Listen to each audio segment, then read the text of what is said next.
जय हिंद। स्वागत है एक बार फिर आप सभी का मेरे YouTube चैनल विकास स्टडीज़ में। तो हम इस वीडियो में बात करेंगे चैप्टर नंबर 5।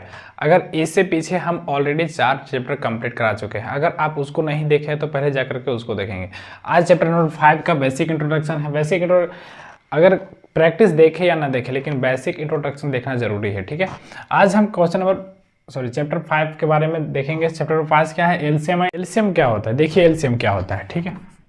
एलसीएम का फुल फॉर्म क्या होता है? कमेंट में बताना है कि एलसीएम का फुल फॉर्म क्या होता है, ठीक है। LCM list common multiple. List common multiple, ठीक है। लिस्ट कॉमन मल्टीपल क्या है, मल्टीपल क्या है, कॉमन क्या है, ये हम चैप्टर नंबर 4 में बता दिए हैं। यानी इससे पीछे जो हम चैप्टर का बताया उसमें बता दिए हैं, ठीक है। अगर उस चैप्टर को अगर जा करके नहीं देखे हैं तो अभी तुरंत उस चैप्टर को जा करके देख लेंगे। उसमें बहुत सारा कुछ सीखने को मिलेगा, ठीक है।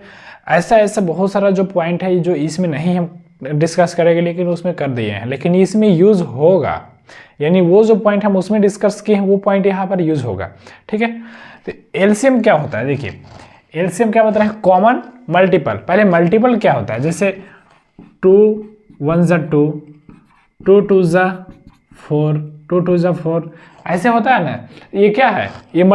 ये क्या है? मल्टीपल ही है, ठीक है। तो इसको क्या करेंगे? डायरेक्ट लिखते हैं 2 1 ज़ा 2, 2 2 ज़ा 4, 2 3 ज़ा 6, 2 4 ज़ा 8, 2 5 ज़ा 10, 2 6 ज़ा 12, 2 7 ज़ा 14, 2 8 ज़ा 16, 2 9 ज़ा 18, 2 10 ज़ा 20, ठीक है। इसी प्रकार 3 1 ज़ा 3, 3 2 ज़ा 6, 3 3 9, 3 4 ज़ा 12, 3 5 ज़ा 15, 3 6 ज़ा 18, 3 7 ज़ा 21, 3 8 ज़ा 24, 3 9 ज़ा 27, 3 10 ज़ा 30, ठीक है। अब यहाँ पर लिस्ट बोल रहा है कॉमन मल्टीपल। लिस्ट यानी छोटा होना चाहिए, ठीक है, और मल्टीपल भी होना चाहिए। देखिए ये जो है कॉमन है, इसमें ये कॉमन है, और कौन सा कॉमन है? और ये कॉमन है, ठीक है। अगर हम देखें तो 6 और 6 क्या है? कॉमन है। 12 और 12 क्या है? कॉमन है। 18 और 18 क्या है? कॉमन है। लेकिन आगे बोल क्या रहा है? लिस्ट होना चाहिए। यानी अगर हम 2 और 3 का एलसीएम लेते हैं तो इसका एलसीएम क्या आएगा? 6 आएगा, ठीक है। इसका एलसीएम जो है 6 आएगा, ठीक ना। लेकिन अब देखिए एलसीएम ही निकालने का 2 मेथड होता है, 2 विधि होता है। एलसीएम निकालने का 2 विधि होता है। एलसीएम निकालने का 2 विधि। पहला जो होता है एलसीएम निकालने का 2 विधि, पहला गुणनखंड विधि।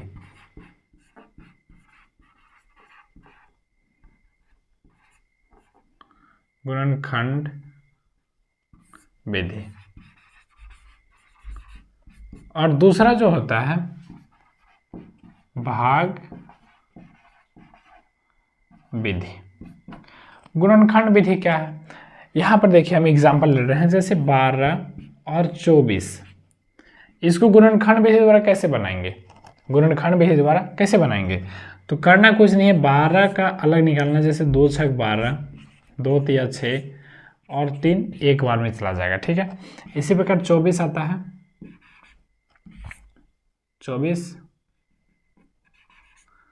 तो 12 दूनी 24, 6 दूनी 12, 3 दूनी 6 एंड 3 1 से, तो 12 और एक है 24।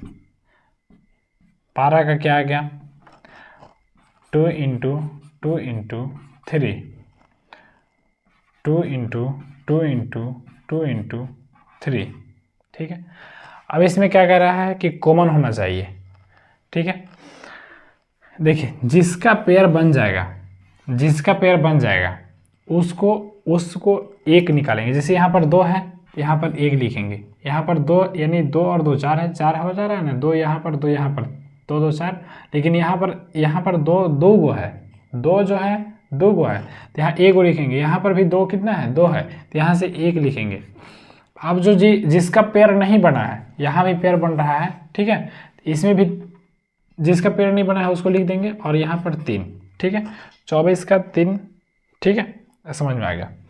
यहाँ देखो, अब इसको गुना कर देना है, 2 दूनी 4, 4 दूनी 8, 8 3 24, यानी जो एलसीएम आ जाएगा ये 12 और 24 का जो एलसीएम आएगा, ये क्या है, एग्जाम्पल है, 12 और 24 का जो एलसीएम आएगा कितना आएगा, 24 आएगा। 21 विधि द्वारा, गुणनखंड विधि द्वारा, भाग विधि द्वारा, देखिए यहाँ पर भाग विधि द्वारा कैसे बनाएंगे, यही रहेगा भाग विधि द्वारा, एग्जाम्पल सेम रहेगा। देखिए भाग विधि द्वारा इस प्रकार बनाएंगे, और भाग विधि हमें यानी उस संख्या से काटना है जिससे एटलीस्ट 2 संख्या कटे, एटलीस्ट 2 संख्या कटना चाहिए, ठीक है। देखिए यहाँ पर जैसे 2 से 2 6 12 और 12 दूनी 24, यहाँ 2 से 3 दूनी 6 और 6 दूनी 12, क्या 2 से कट रहा है? तो कोई बच्चा बोलेगा कि यहाँ से तो कट रहा है, जो 6 है 2 से कट रहा है, तो हम अभी तुरंत बोले कि एटलीस्ट 2 संख्या कटना चाहिए, तो ये 2 संख्या कट रहा है, नहीं कटेगा, यहाँ पर 3 से कटेगा, ठीक है, एक बार में, और 3 दूनी 6, ठीक है।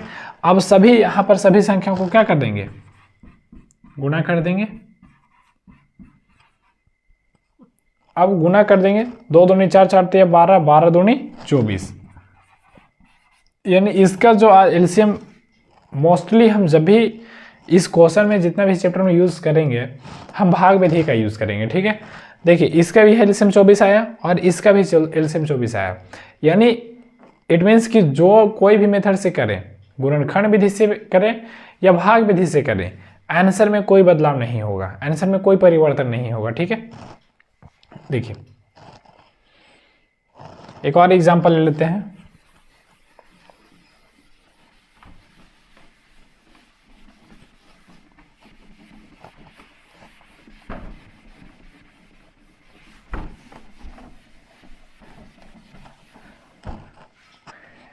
इसमें जो है इसका एलसीएम का फुल फॉर्म याद रखना है, लिस्ट कॉमन मल्टीपल होता है, और हिंदी में भी याद रखना है। जब भी अगर क्वेश्चन में क्या, ये बुक जो हम सॉल्यूशन कर रहे हैं वो हिंदी एडिशन का है, ठीक है, और हिंदी एडिशन में क्या सब कुछ वहाँ पर क्या लिखेगा, समापवर्त्य, लघुत्तम समापवर्त्य, महत्तम समापवर्त्य, वहाँ पर हिंदी में लिखेगा, ठीक है।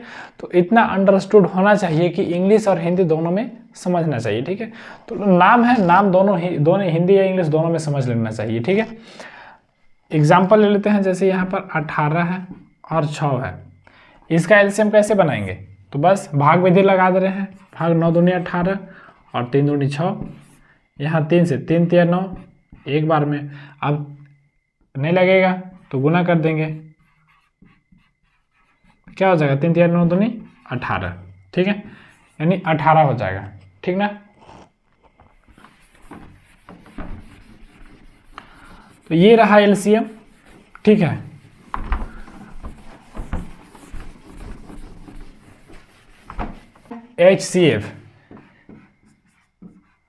HCF का फुल फॉर्म क्या होता है, आप लोग अभी तक कमेंट में लिख दिए, ठीक है। एलसीएफ का फुल फॉर्म था highest common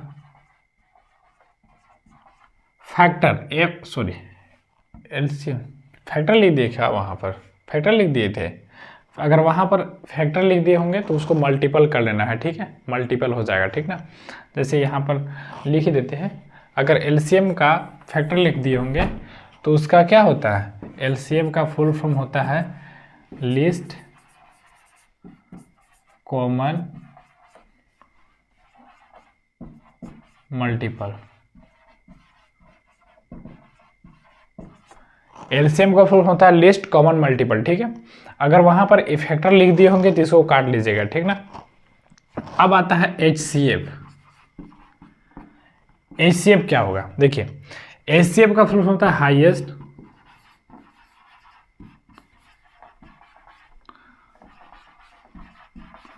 common factor. Factor highest common factor, factor यानी गुणनखंड, लेकिन कितना होना चाहिए, हाईएस्ट होना चाहिए। देखिए जैसे इसका भी हाईएस्ट कॉमन HCF निकालने का भी 2 विधि होता है, एक होता है भाग विधि, एक गुणनखंड विधि होता है।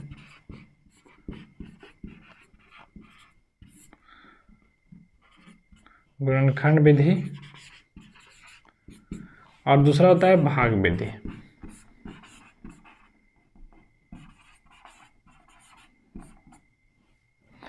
पहला होता है गुणनखंड विधि और दूसरा होता है भाग विधि। ठीक है,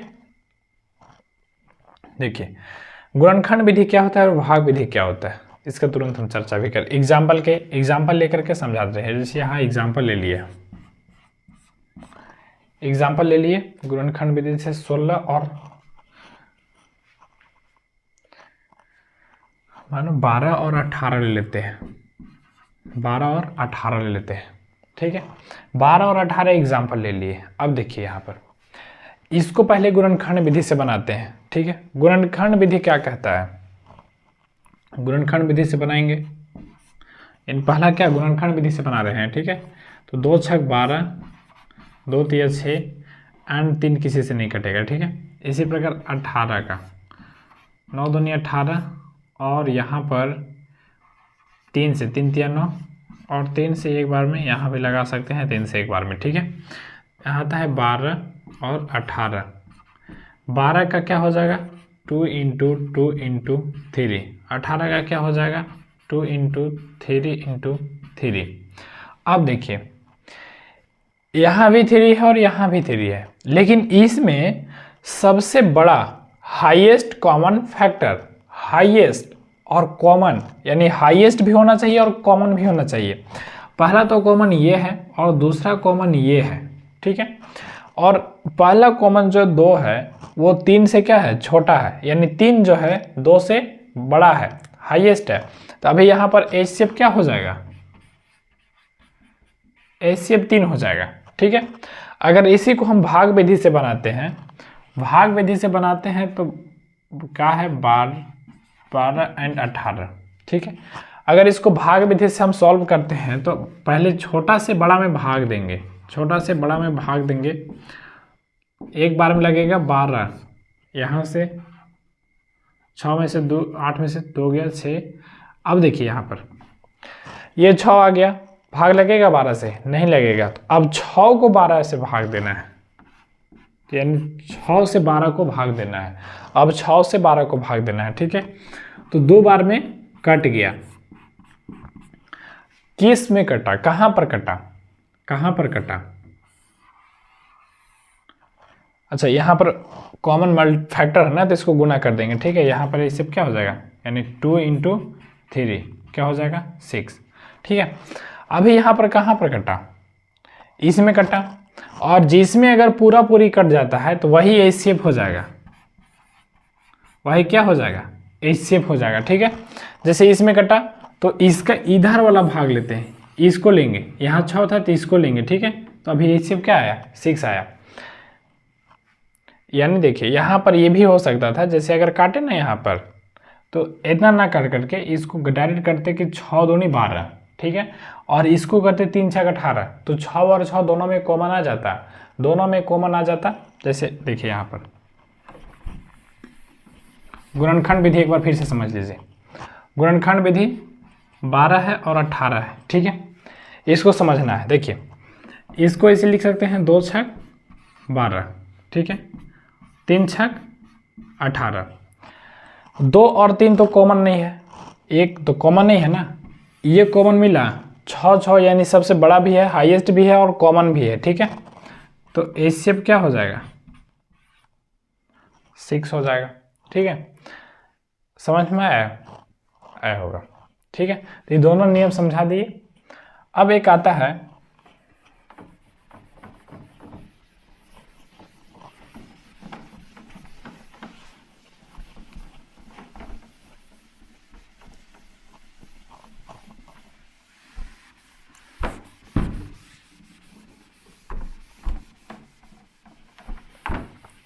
अब देखिए एक आता है घंटी वाले प्रश्न। कभी कभी एग्जाम में घंटी वाले प्रश्न आ जाते हैं।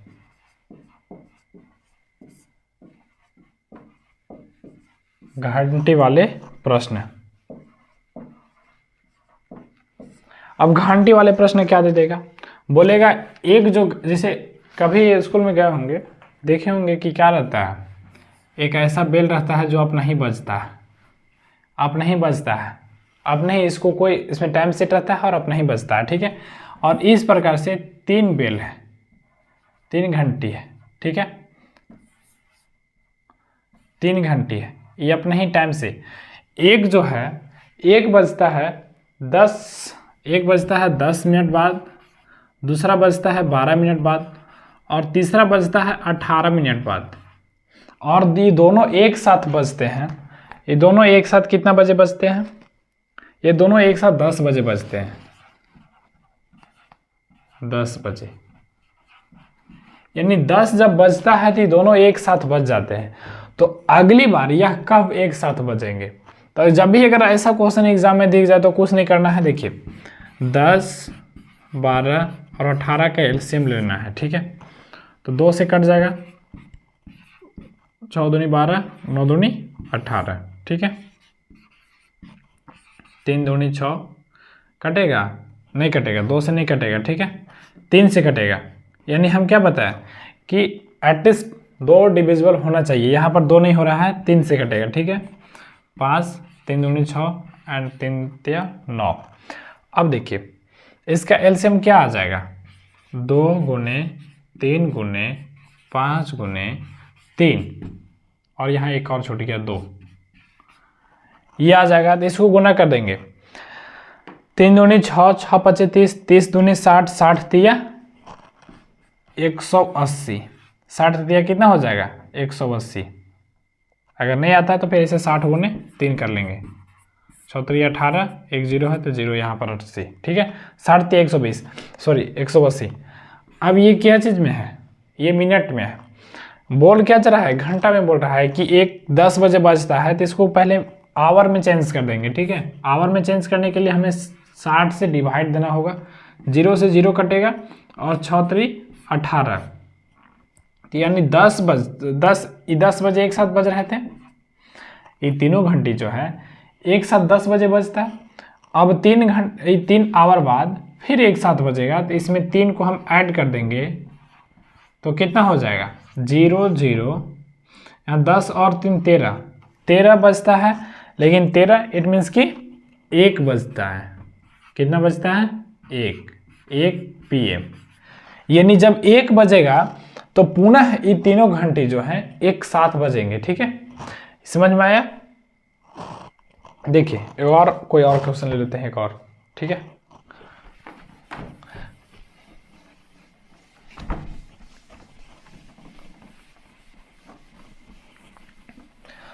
अब कभी कभी एग्जाम में क्या करता है कि फ्रैक्शन वाला दे देता है।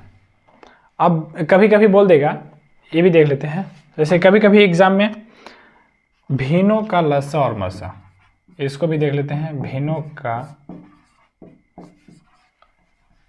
यानी भिन्नों का लसा बोलते हैं इसको इंग्लिश में LCM, ठीक है, और मसा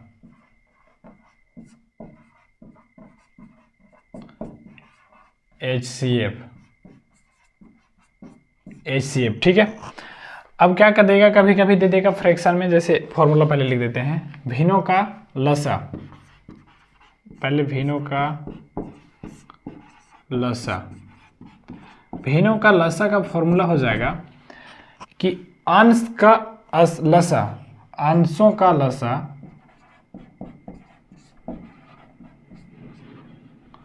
अंशों का लसा बटा हर का मसा, हर का मसा, ठीक है। ये देगा। कभी कभी क्या करता है कि भिन्नों का लसा की जगह में मसा लिख देता है, यानी भिन्नों का मसा। जिसको नहीं समझ में आ रहा होगा तो दिक्कत नहीं लेना है, क्वेश्चन जब सॉल्व कराएंगे तो वहां पर समझ में आ जाएगा, ठीक है। अगर जिसको समझ में आ रहा है तो और भी अच्छा है, ठीक है। अब देखिए भिन्नों का मसा, भिन्नों का मसा क्या होता है, अंशों का, यहाँ पर उल्टा हो जाता है, जस्ट अपोजिट, भिन्नों का सॉरी अंशों का क्या होगा मसा, अंशों का मसा बटा हर का लसा। यहाँ पर हर का लसा करेंगे। जैसे देखेंगे यहाँ पर, देखिए जैसे दे दिया यहाँ पर 3/5 और 6/4, यही कुछ ले लेते हैं, अपना मन से कुछ भी ले सकते हैं, ठीक है। अब इसका बोल देगा एलसीएम बताओ, एलसीएम बताओ।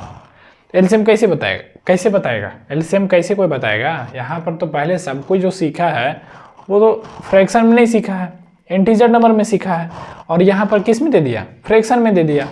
इसको करना है कुछ नहीं है। देखिए लसा पूछा है ना, यानी एलसीएम पूछ रहा है। ये एलसीएम, लसा या लघुत्तम समापवर्तक या महत्तम समापवर्तक, ये नाम याद रखना है, ठीक है। अभी हम हिंदी में सॉल्व कर रहे हैं, तो मोस्टली यानी ऑल ऑफ क्वेश्चन वहाँ पर एलसीएम नहीं लिखेगा, क्या लिखेगा? लघुत्तम समापवर्तक, ठीक है, समापवर्तक और महत्तम समापवर्तक, ठीक है। अगर एलसीएम पूछ दिया, इसका एलसीएम पूछ दिया, तो इसका एलसीएम कैसे लेना है? तो 3 और 6 का एलसीएम निकालना है। 3 और 6 का एलसीएम, 3 और 6 का एलसीएम 3 से डिवाइड होगा एक बार में, एंड 3 दूनी 6, तो 3 और 6 का एलसीएम क्या हो जाएगा? 3 और 6 का एलसीएम 6 हो जाएगा। अब 5 और 4 का क्या लेना है? 5 और 4 का एचसीएफ लेना है। एक बात याद रखना है कि अगर कंपोजिट नंबर और प्राइम नंबर दोनों एक साथ आ गया और 2 ही नंबर हो, तो उसका हमेशा जो एचसीएफ है 1 आता है। हमेशा क्या आता है? एचसीएफ 1 आता है।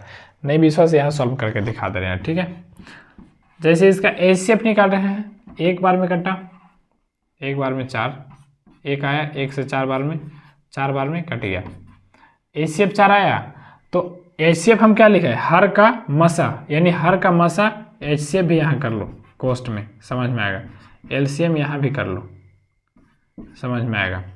यहाँ भी करना है HCF, यहाँ LCM, ऐसे समझ में आ जाएगा, ठीक है। ऐसे निकाल। अब यहाँ क्या बोल रहा है?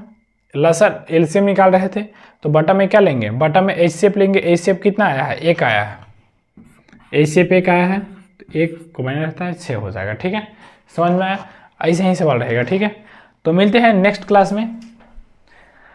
आप लोग वीडियो को देखिए, लाइक कीजिए, सब्सक्राइब कीजिए। लाइक इसलिए कीजिए क्योंकि जब भी हम वीडियो बनाएंगे तो आपके पास तुरंत वीडियो चला जाएगा, ठीक है। तो मिलते हैं नेक्स्ट क्लास में, तब तक के लिए बाय, जय हिंद।